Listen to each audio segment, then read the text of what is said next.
In my last video, I discussed in detail what are the software engineering framework and what are the stages that includes in software development loop. In this video, I am gonna discuss what are the software engineering phases and why maintenance is important. बहुत ही आसान लफ्ज़ों में मैं ये दोनों topics आपको cover करवाऊंगी. But before starting, just go and subscribe my channel. Also like my videos. If you have any query, you can ask in comment section. Your review matters a lot. Software engineering में 4 phases आ जाते हैं. First vision, second definition, third development and fourth very important maintenance. Vision, मकसद क्या है, क्यों हम कोई चीज़ कर रहे हैं, आखिर कौन से ऑब्जेक्टिव्स हैं जो कि हम अचीव करना चाह रहे हैं, वो सब इसमें आ जाता है. नेक्स्ट डेफिनेशन, ऊपर जो ऑब्जेक्टिव्स थे आपके, उन ऑब्जेक्टिव्स को अचीव करने के लिए करना क्या होगा, कौन कौन सी एक्टिविटीज़ परफॉर्म करनी होंगी, इसमें सब आ जाएगा. डेफिनेशन में एक्चुअल डेवलपमेंट नहीं होती, इसमें आपको क्या चीज़ चाहिए वो सब आ जाता है, रिक्वायरमेंट्स वगैरह सब इसमें इंक्लूड हो जाता है. नेक्स्ट फेज़ है डेवलपमेंट. सॉफ्टवेयर इंजीनियरिंग का थर्ड फेज़ डेवलपमेंट है.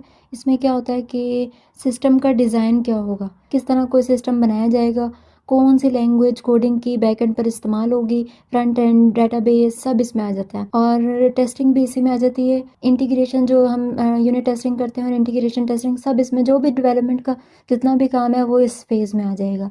Last very important maintenance.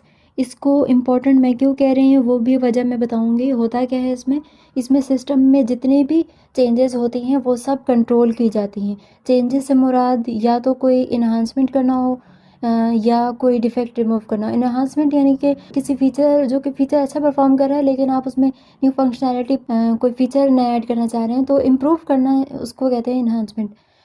तो करेक्शन, एडॉप्शन, इन्हांसमेंट इसमें आ जाती है. अब आती है बारी why maintenance phase is important in software engineering. अगर तो कोई बड़ा या लंबे अरसे चलाने वाला सॉफ्टवेयर है तो मेंटेनेंस कॉस्ट भी उसकी अच्छी खासी ज़्यादा होगी. डिपेंड करता है सॉफ्टवेयर पर.